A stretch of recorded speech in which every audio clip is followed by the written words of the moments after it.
જય હિન્દ વિદ્યાર્થી દોસ્તો, ચાલો હવે આજે આપણે આ સમાંતર શ્રેણીના લેસન નંબર 13માં અથવા તો લેક્ચર નંબર 13માં પ્રશ્ન નંબર 18 થી શરૂઆત કરીએ. લખ્યું છે તે પ્રમાણે વારા ફરતી એ અને બી ને કેન્દ્ર લઈ ક્રમિક અર્ધવર્તુળોની મદદથી એક કુંતલ બનાવેલ છે. એને કેન્દ્ર લીધું, પછી આ અર્ધવર્તુળ બન્યું, પછી બી ને કેન્દ્ર લીધું, પછી પાછું આ અર્ધવર્તુળ બન્યું, પછી પાછું એને કેન્દ્ર લીધું, બીજું અર્ધવર્તુળ બન્યું. એવી રીતની વાત છે, બનાવેલ છે. તેની શરૂઆત એથી થાય છે, એટલે કે એ બિંદુને પહેલાં કેન્દ્ર ગણી અને આપણે અર્ધવર્તુળ બનાવવાનું થાય છે. આકૃતિમાં દર્શાવ્યા પ્રમાણે ત્રિજ્યાઓ, એટલે મૂળ વાત છે આપણા માટે કે જ્યારે વર્તુળ કે અર્ધવર્તુળ બનાવવું હોય ત્યારે ત્રિજ્યા કેટલી એ પ્રશ્ન હોય. તો પહેલી ત્રિજ્યા જ્યારે એને કેન્દ્ર ગણીએ ત્યારે 0.5 હોય, પછી બીને કેન્દ્ર ગણીએ ત્યારે 1 હોય, પછી સીને કેન્દ્ર ગણીએ ત્યારે 1.5 હોય, પછી એને કેન્દ્ર ગણીએ પાછું બીને કેન્દ્ર ગણીએ એમ. એટલે વારાફરતી એ અને બી બદલતા જવાનું, ત્રિજ્યા બદલાતી જશે. એ પ્રમાણે આખું આ સ્પાઇરલ બનેલું છે. જોઈએ, હું તમને જરા પરિકરથી એ ત્રિજ્યા આધારિત બાબત સમજાવું. સૌથી પહેલાં તો એ બિંદુ જ્યારે કેન્દ્ર હોય ત્યારે પહેલી ત્રિજ્યા 0.5 છે, એટલે એ થી બી સુધીનું અંતર 0.5 બને અને આ પણ 0.5. કેમ કે એનાથી અર્ધવર્તુળ બનાવવું છે, એટલે ત્રિજ્યા મારે તમને બતાવી રહી. એ ઉપર મેં પરિકરનો છેડો મૂક્યો, એટલે આ એ થઈ ગયું કેન્દ્ર, અને આ પેન્સિલનો છેડો આવશે અત્યારે બી ઉપર. એટલે જ્યારે પહેલી વખત તમે એ બિંદુને કેન્દ્ર ગણી અને અર્ધવર્તુળ બનાવો છો ત્યારની વાત છે. આ એ કેન્દ્ર અને પછી આટલી ત્રિજ્યા, આટલી એટલે કેટલી 0.5. હવે એને લઈને તમે અર્ધવર્તુળ આમ બનાવી દો તો એ ક્યાં આવ્યું? બી ઉપર. એ છેડો ક્યાં આવ્યો? બી ઉપર. બરાબર છે. એટલે એને કેન્દ્ર લઈ અને વર્તુળ નથી હો, અર્ધવર્તુળો બનાવવાના છે. એને કેન્દ્ર લઈને જ્યારે પહેલું અર્ધવર્તુળ બનાવ્યું ત્યારે એ આટલું બન્યું, અહીંથી અહીં સુધીનો ભાગ. ક્લિયર? એટલે એ કેન્દ્ર ત્યારે 0.5 સેમી ત્રિજ્યા, એ અર્ધવર્તુળ. ચલો હવે બી કેન્દ્ર. જ્યારે મિત્રો બી કેન્દ્ર બને છે ત્યારે ત્રિજ્યા કેટલી બને છે? તો બીને કેન્દ્ર લઈએ એ વખતે ત્રિજ્યા 1 પછી 0.5 પછી કેટલી વધી હતી? 1 લેવાની હતી. એટલે આમે તમને એ બીને કેન્દ્ર લઈને જ્યારે તમારે બનાવવું હોય વર્તુળ ત્યારે જુઓ, આ બી કેન્દ્ર અને આ ત્રિજ્યા કેટલી થશે? ઓકે, બી કેન્દ્ર પરિકરનો છેડો કેન્દ્ર બતાવશે, અને અહીંથી આટલો ભાગ જે છે 0.5 0.5 બે વખત, એટલે આખું અડધું અડધું કરશો એટલે 1 થઈ ગયું. એટલે બીને કેન્દ્ર લઈને જ્યારે અર્ધવર્તુળ બનાવવું હોય ત્યારે એ કઈ રીતે બને એની વાત કરી લઈએ. તો આ રીતે જુઓ, બી આ કેન્દ્ર અહીંયા છે અને આને ફેરવશો એટલે આ આખું આમ અર્ધવર્તુળ બનશે અહીં સુધીનું. બરાબર છે. બી કેન્દ્ર લઈ અને આ અર્ધવર્તુળ બન્યું. તો આ જે ભાગ બન્યો અર્ધવર્તુળનો, એ બી કેન્દ્ર હતું અને આટલું બન્યું હતું. હવે કેન્દ્ર કોને લેવાનું છે? વારાફરતી એ પતી ગયું, બી પતી ગયું. હવે પાછું એને લેશો. જ્યારે એને કેન્દ્ર તરીકે લેશો ત્યારે ત્રિજ્યા કેટલી થશે? ત્રીજી વખતે 1.5, અને એ પણ ગણી શકાય એમ છે. જુઓ, આ બી થી અહીં સુધીનું માપ જે હતું આ 1 હતું, તો આ પણ આ 1 જ થયું અહીં સુધીનું, આમ સીધી રેખા માટે. તો આ અંતર 1 અને પાછું આ બીજું 0.5, એટલે અહીંથી અહીં સુધીનું અંતર આ 1.5 થયું. એ બિંદુથી અહીં સુધીનું અંતર 1.5, જે ત્રીજા વખતની એને કેન્દ્ર ગણી અને 1.5 સેમી ત્રિજ્યાવાળું બનાવવાનું છે વર્તુળ. એટલે એનું માપ પણ જોઈ લઈએ. તો જુઓ, આ એ કેન્દ્ર 1.5 સેમી ત્રિજ્યા, એ કેન્દ્ર અને આ 1.5 સેમી ત્રિજ્યા. એ પ્રમાણે તમે આ અર્ધવર્તુળ બનાવો તો શું બનશે? આ રીતે આ ભાગ આવવાનો આટલો. એટલે કયો આવ્યો? આ થઈ ગયો આ અર્ધવર્તુળ કે જેમાં કોણ કેન્દ્ર છે? એ. પછી આવશે બી. બી કેન્દ્ર લઈને આ બનાવશો એટલે આ મોટો ભાગ આખો આમ બનશે. આવી રીતે ક્રમિક ત્રિજ્યાઓ 0.5 વધારી અને આપણે દાખલો આગળ વધારવાનો થાય છે એવું કહે છે. તો આ જે બન્યું અર્ધવર્તુળ આકાર સ્પાઇરલ, કુંતલ, અર્ધવર્તુળોથી, આકાર તો નહીં પણ, એના માટે શું પૂછ્યું છે? તો કહે છે કુંતલની કુલ લંબાઈ શોધો. આ જે છે આટલો અર્ધવર્તુળનો ભાગ, બીજો અર્ધવર્તુળનો ભાગ, ત્રીજો અર્ધવર્તુળનો ભાગ, ચોથો અર્ધવર્તુળનો ભાગ, આ કુલ લંબાઈ શોધવાની છે. પણ ક્યાં સુધી? બરોબર છે. તો એ લખ્યું છે 13 ક્રમિક અર્ધવર્તુળો. આ પહેલું ક્રમિક, પછી આ બીજું, પછી આ ત્રીજું, પછી ચોથું, પછી પાંચમું, પછી છઠ્ઠું, એમ એવા 13 અર્ધવર્તુળોની કુલ લંબાઈ શોધવાની છે. તમને મેં આગળ જ કહ્યું હતું કે વ્યવહારમાં બનતી બાબતોમાંથી રકમો બનતી હોય અને એના ઉકેલ માટે ગણિતમાં નવા નવા ચેપ્ટર્સ કે ટોપિક ભણવાના હોય. તો આ એક સ્પાઇરલ આધારિત બાબત હતી. જે કંઈ બી માહિતી મળે છે એ આપણે અત્યારે સમાંતર શ્રેણી રૂપે દાખલામાં ગણીશું. હવે જોઈએ સૌથી પહેલાં શું બનવાનું છે. તો જ્યારે એને કેન્દ્ર લઈ અને ત્રિજ્યા કેટલી લીધી, આપણે એનાથી શરૂઆત કરવાનું. એ કેન્દ્ર 0.5 સેમી ત્રિજ્યા વાળા અર્ધવર્તુળની લંબાઈ, જેને આપણે L1 કહીએ. હવે યાદ કરો મિત્રો, આખા વર્તુળનો પરિઘ, આખું વર્તુળ હોય આમ, તો એનો પરિઘ એટલે આ લંબાઈ થઈ કુલ 2πr છે. તો અડધું હોય તો એનું 1πr બને. એટલે એ રીતે એ પાઈ અને આર કેટલી છે? 0.5 સેમી. અર્થાત 0, ચલો આને એમને રાખો, પાઈ ગુણ્યા 0.5. આ પહેલી લંબાઈ L1 થઈ. બરાબર છે. હવે એ કેન્દ્રવાળા આટલા અર્ધવર્તુળની આ લંબાઈ બની પાઈ ગુણ્યા 0.5. હવે આ બી કેન્દ્ર લીધું ત્યારે આ અર્ધવર્તુળ બન્યું હતું. યાદ કરો. હવે ત્રિજ્યા કેટલી હોય વખતે? બી કેન્દ્ર 1 સેમી ત્રિજ્યા વાળા અર્ધવર્તુળની લંબાઈ L2. એનું સૂત્ર પાઈ આર. અહીંયા R1 કરીએ તો અહીંયા R2 કરીએ. પાઈ બીજી વખતની ત્રિજ્યા કેટલી? 1. તો એ લંબાઈ થશે પાઈ ગુણ્યા 1 સેન્ટીમીટરમાં માપ હોય તો સેન્ટીમીટર. આટલી આ સેમી કહેવાય. આ પણ સેમી. પાઈની કિંમત આપણે છેલ્લે ગણતરીમાં લઈશું. હવે નેક્સ્ટ ત્રીજી વખતે જ્યારે આપણે આ કયો ભાગ આવશે? જો આ પહેલા અર્ધવર્તુળનો ભાગ આવી ગયો, આ બીજા અર્ધવર્તુળનો ભાગ. આ જે છે, હું જ્યાં પેન ફેરવું છું, આટલા ભાગની લંબાઈ કઈ બની? પાઈ ગુણ્યા 1. સમજાવી દઉં. ચલો, પહેલી બની હતી એ આ પાઈ ગુણ્યા 0.5. બીજી બની હતી એ પાઈ ગુણ્યા 1. હવે એ કેન્દ્ર અને આટલી ત્રિજ્યા છે 1.5. 1.5 ત્રિજ્યા આવવાની. એ વખતે આ અર્ધવર્તુળ બન્યું તો એની લંબાઈ પાઈ ગુણ્યા 1.5. હવે નીચેની આપણે જ્યારે વાત કરીએ ત્યારે પાઈ ગુણ્યા 2. બસ તમારે આ ધ્યાન રાખવાનું છે. પાઈ આર સૂત્ર અનુસાર માટે હવે આગળ લખવું હોય તો લખાય. એ બી તો આવી ગયું ને, બહુ થઈ ગયું. હવે એ પ્રમાણે આપણે ફરીવાર એને કેન્દ્ર આવું પણ લખાય. એ કેન્દ્રિત, ચલો લાંબુ લખાણમાં ટૂંકું હવે કરવું હોય તો આ પ્રમાણે કુલ. હવે આપણે એનું અર્થઘટન કરીને લખી નાખીએ તો આ પ્રમાણે એ અને બીને વારાફરતી કેન્દ્ર લીધું હોય, એ કેન્દ્ર અને બી કેન્દ્ર લઈને બનતી સમાંતર શ્રેણી કઈ બને? તો જ્યારે પહેલી વાર પાઈ ગુણ્યા 0.5 હતું, પછી પાઈ ગુણ્યા 1 બન્યું, પછી પાઈ ગુણ્યા 1.5 બન્યું, પછી પાઈ ગુણ્યા 2 બન્યું, એમ 13 પદ સુધી આ લખવું જરૂરી. કેમ કે 13 ક્રમિક અર્ધવર્તુળો છે. હવે આપણે તો શું શોધવાનું છે? આપણે તો આ બધી જ લંબાઈઓ જે છે એનું ટોટલ શોધવાનું છે. પરંતુ આપણે શું શોધવાનું છે? કુંતલની કુલ લંબાઈ.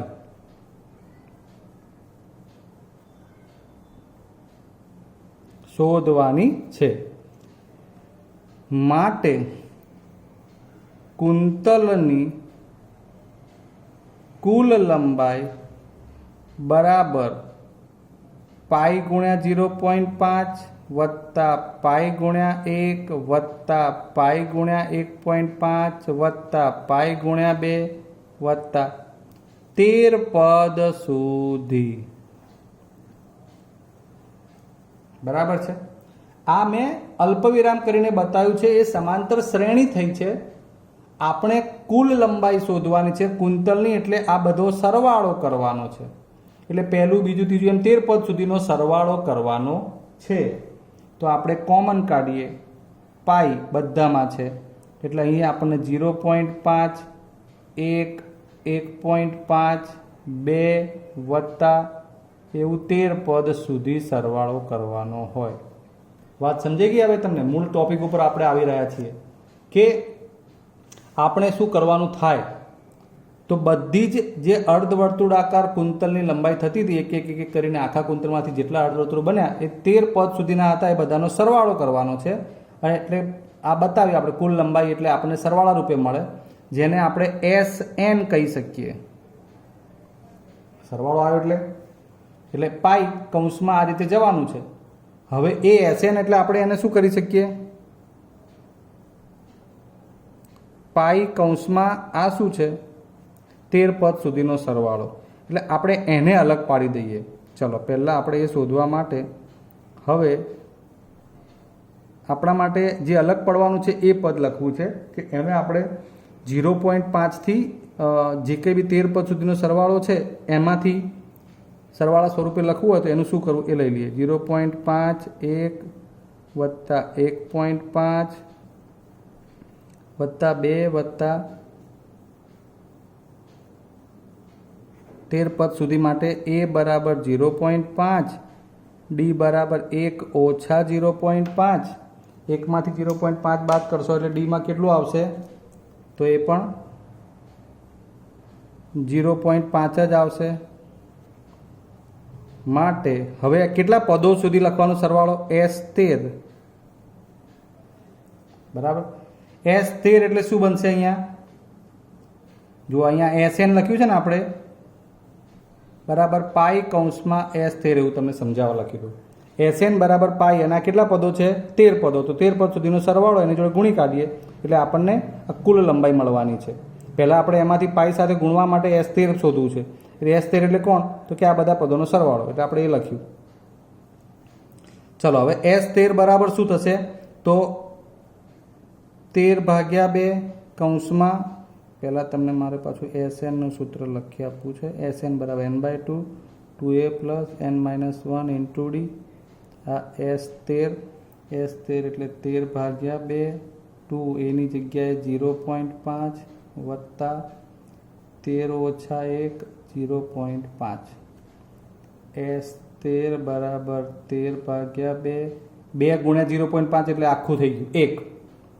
13માંથી 1 જાય એટલે 12 12 ગુણ્યા 0.5. S13 બરાબર 13 ભાગ્યા 2 1 વત્તા આ 12 પંચા 60 એટલે આવશે 6. 13 દ્વિતીયાંશ ગુણ્યા 7 બરાબર 6 ને 7 બરાબર 91/2. S13 બરાબર છેદ નહીં ઉડાડો આપણે 13 × 91 ભાગ્યા 2 એમને એમ રાખ્યું. ખ્યાલ આવ્યો? હજુ આપણું કામ બાકી છે. માટે કુંતલની કુલ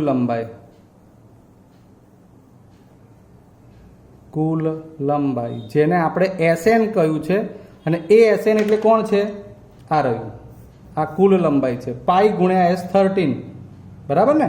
તો આ પાઈ ગુણ્યા S13 અને S13 ની કિંમત એટલે પાઈની કિંમત મૂકો 22 સપ્તમાંશ.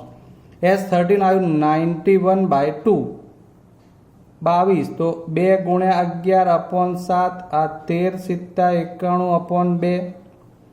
આ 2 2 ડીસ્યુમ 7 7 ડીસ્યુમ 13 ગુણ્યા 11 તો 13 એકા 13 નો તગડો વધી આવી 1 13 એકા 13 ને 1 14. એટલે આ થઈ ગઈ લંબાઈ 143 સેમી કુંતલની કુલ લંબાઈ. ક્લિયર? બધું જ આપણે વ્યવસ્થિત સમજાવ્યું છે અને આ દાખલો પરીક્ષામાં પણ પૂછી શકાય એટલે વ્યવસ્થિત તૈયાર તો કરવાનો જ છે. ચલો એના પછીનો 18મો પછી 19મો દાખલો જોઈએ. લાકડાની 200 ભારીઓ નીચે પ્રમાણે ગોઠવેલ છે.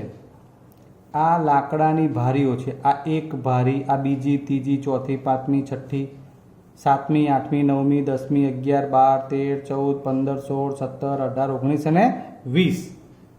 બરાબર છે? જો 1 2 3 4 5 6 7 8 9 10 11 12 13 14 15 16 17 18 19. આ કેટલી ભારીઓ છે? 20 ભારી. આ કેટલી આવી? 19. પછી કેટલી લખી છે? માનો 18 આવશે. હવે આપણે રકમ વાંચીએ. 200 ભારીઓ નીચે પ્રમાણે ગોઠવેલ છે. તળિયાની હારમાં 20 ભારી, આ પહેલી તળિયાની હાર, તેની ઉપર 19 ભારી, તેની ઉપર 18 ભારી, એમ આવી કુલ 200 ભારીઓ ગોઠવવા માટે કેટલી હાર જશે? વ્યવહારુ વિચારો મિત્રો. અહીંયા 20 ભારીઓ ગોઠવાઈ ગઈ, 19 ગોઠવાઈ ગઈ, 18 ગોઠવાઈ ગઈ, પછી 17, 16, 15 એ પ્રમાણે ક્રમમાં ગોઠવવાની છે. તો કેટલી હાર બનશે? જેમ કે આ પહેલી હાર, બરોબર કહેવાય ને, આ પહેલી હાર, આ બીજી હાર, આ ત્રીજી હાર, એમ કેટલામાં નંબરની હાર સુધીમાં આ 200 ભારીઓ ગોઠવાઈ જશે? આવું શોધવાનું પૂછ્યું છે. એટલે સૌથી પહેલા આપણે આપેલ વિગત પરથી મળતી સમાંતર શ્રેણી લખીએ.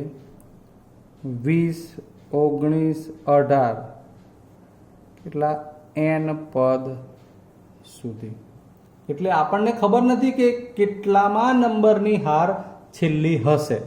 ફરી વાર કહી દઉં, અહીંયા પહેલી હારમાં 20 ભારીઓ ગોઠવાઈ ગઈ, 19 ગોઠવાઈ ગઈ, 18, 17, 16, 15, 14 એમ કેટલી હાર બનશે? એટલે આપણે પહેલી હાર, બીજી હાર, ત્રીજી હાર, એમ n પદ સુધી, એમ બરાબર છે. એટલે સૌથી પહેલાં આપણે શોધવું શું પડે એ વિચારો. શું શોધવું પડશે? તો સૌથી પહેલાં તમારે આમાં કેટલામાં નંબરની હાર થાય એ શોધવાનું છે, બરાબર. એટલે આવી કેટલામાં નંબરની હાર થશે એ જોવાનું છે. પણ હવે એના માટે વિગત શું જોઈએ? તો ફરીવાર આવી કુલ 200 ભારીઓ છે, બરાબર ને? કુલ ભારી બરાબર 200. હવે આને આપણે પ્રકરણના સંદર્ભમાં શું લખી શકીએ? કુલ ભારી 200 એટલે એને SN લખવું, AN લખવું, N લખવું, શું લખવું? તો આ બધી ભારીઓનું ટોટલ છે. એટલે એ થઈ જશે જેટલી પણ હરોળવાળી ભારીઓ બની એનું ટોટલ 200 છે. આ થયું SN બરાબર 200. બસ આ ક્લિયર થઈ જવું જોઈએ. હવે માટે A બરાબર 20 અને D બરાબર 19 ઓછા 20 એટલે કે -1 ઘટતું છે. A જાણો, D જાણો, SN જાણો, N મળી જશે. ચલો એ શોધીએ આપણે. હવે SN બરાબર n/2 2a plus n-1 into D. SN છે 200, n શોધવાનું 2, એની જગ્યાએ 20 વત્તા n શોધવાનું ડીની જગ્યાએ -1. ચાલો ત્યારે 200 એમનેમ રાખો. હમણાં n/2 પણ એમનેમ. 20 દુ 40, -1 વડે ગુણીએ, ધ્યાન આપો તો -1 ગુણ્યા n એટલે -n, અને આ -1 જોડે આ -1 ગુણ્યા એટલે +1. ફરી વાર આ -1 નો ગુણાકાર n જોડે કરે, આ વત્તા હતું એટલે આ n એકા 1 પણ માઇનસ થવાનું, આ પ્લસ માઇનસના હિસાબે આ માઇનસ માઇનસ પ્લસ 1 એકા 1. 200 બરાબર n/2. 40 ને 41 -n. અહીંયા બગડો કોમન નીકળી અને છેદ ઉડશે એવું કંઈ બનશે નહીં. માટે હવે આ n/2 નો બગડો અહીંયા ગુણવો પડશે.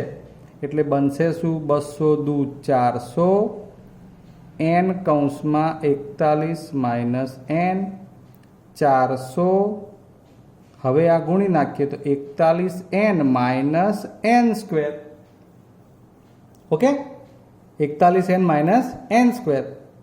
આગળ વધીએ. જો આમ નામ સમીકરણ બનાવીએ તો ઓછા n² ડાબી બાજુ લઈ જાઓ એટલે વત્તા 41n ના ઓછા વત્તા 400 એમનેમ રહેશે 0. આપણે તમને એના અવયવ પાડતા શીખવાડ્યા છે, તમારે મહેનત કરવી પડે. અહીં 400 લાવવાના છે એટલે 16 ગુણ્યા 25 400 થઈ જશે. n-25 n-16 એવા અવયવ પડશે. પરીક્ષામાં તમે આ સ્ટેપ અહીં ડાયરેક્ટ લખી શકો, પણ આ સ્ટેપ લખવું જરૂરી છે.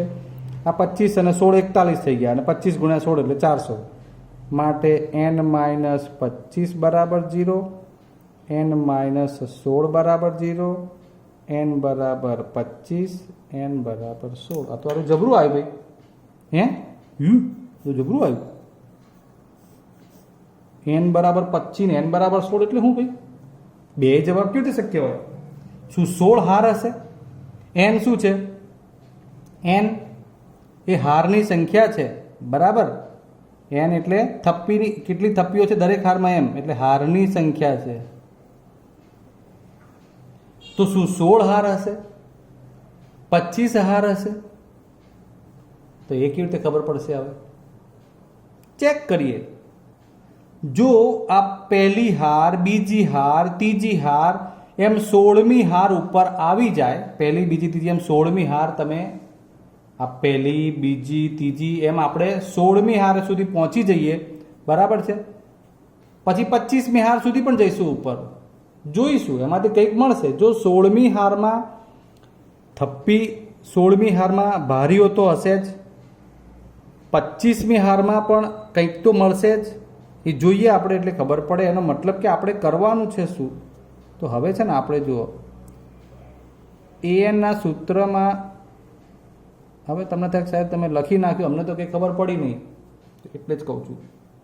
હવે આ 25 હાર એટલે આ 20 એટલે પહેલી હાર, બીજી હાર, ત્રીજી હાર એમ 25મું પદ શોધવાનું એમ. એટલે એ 25, એ કેટલા છે? 20, n કેટલા છે? 25, ડી કેટલા છે? -1, 20, 25માંથી 1 જાય તો 24, 20 ઓછા 24 કેટલા આવ્યા? હવે આ તો જબરું આવે.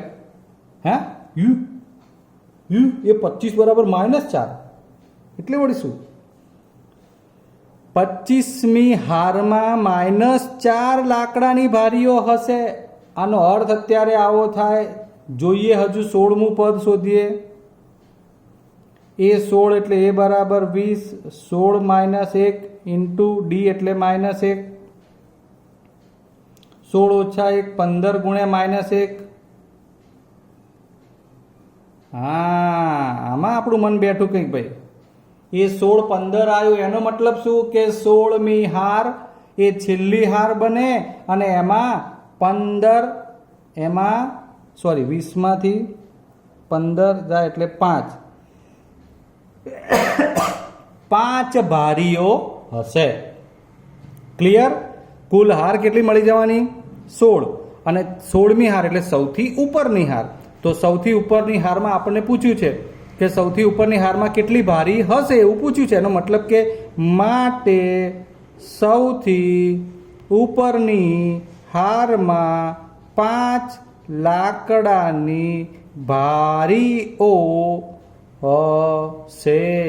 આ શક્ય નથી. ક્લિયર? સમજી ગયા દાખલો આખો?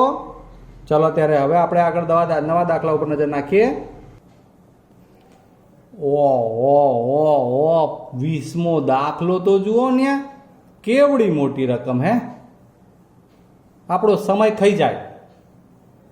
એટલે આપણી જે એબિલિટી છે, સ્કિલ છે કે ઝડપથી વાંચી, સમજી અને પદો મેળવી લેવા, એ અહીં ઉપયોગમાં આવે. જોઈએ.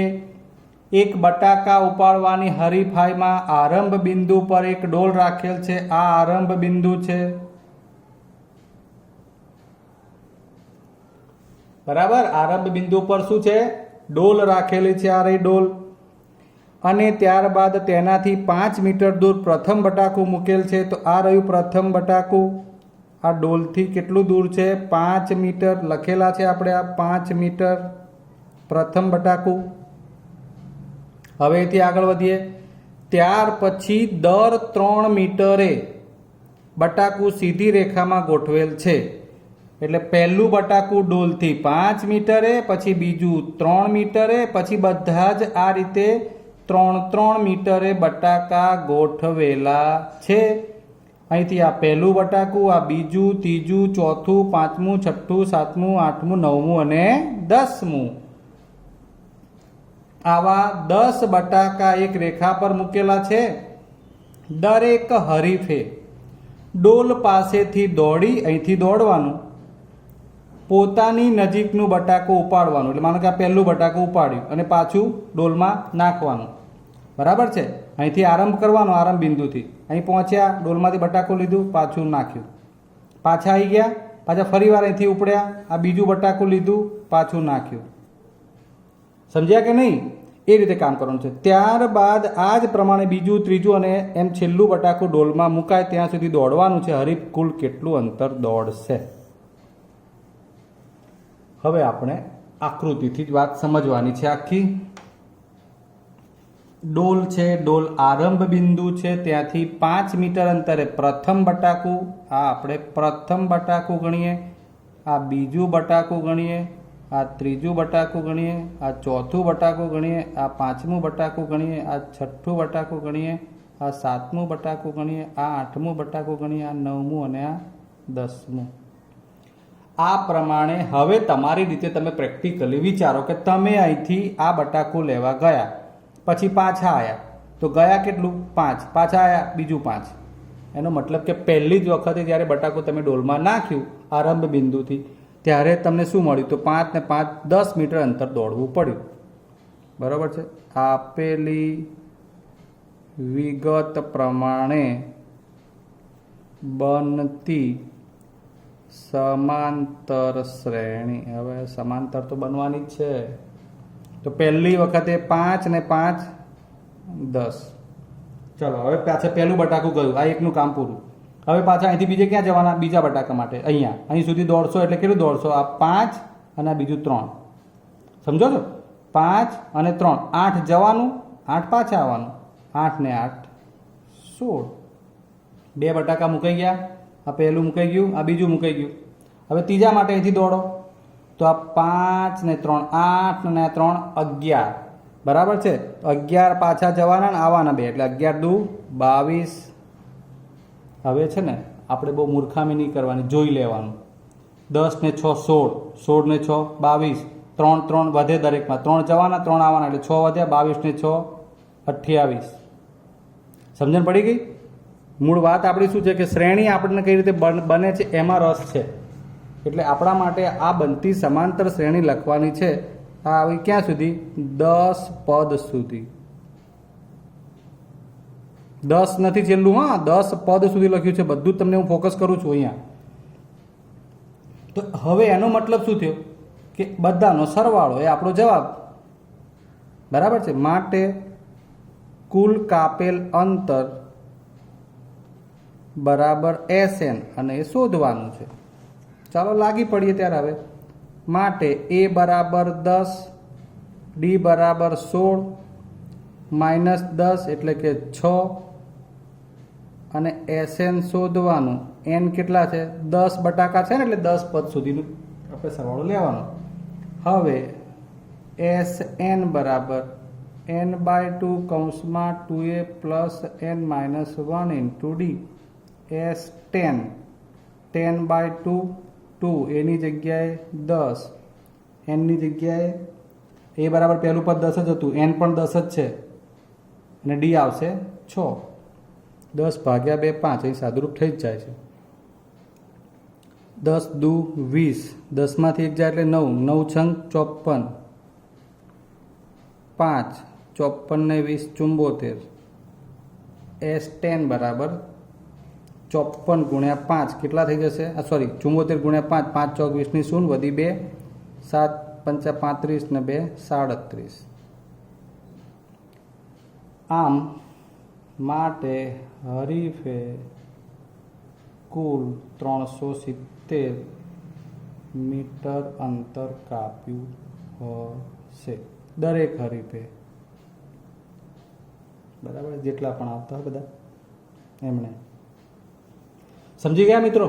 એટલે રકમવાળા દાખલામાં ખાસ આપણું ધ્યાન રકમના શબ્દોને સમજી અને શું કહેવા માંગે છે એ બાબતને જાણી અને તમારે એના પદોથી સમાંતર શ્રેણી બનાવવાની થાય. ક્લિયર? ચલો હવે આગળ. તો આમ તો અહીં તમારા ચેપ્ટરના દાખલા પૂર્ણ થઈ ગયા. એટલે આપણે આ વિડીયોને અહીં જ સ્થગિત કરી દઈએ. આવતી વખતે બાકીના એક્સ્ટ્રા એક્ઝામ્પલ જે કંઈ બી બાકી રહે છે નવા એ જોઈશું. પણ પુસ્તકના અનુસંધાનનું જેટલું પણ કામ છે સ્વાધ્યાયને લગતું એ બધું જ આપણે 0-0 પૂરું કરી નાખ્યું છે અહીંયા. એટલે હવે એક્સ્ટ્રા દાખલા કે હાર્ડ દાખલા લઈશું.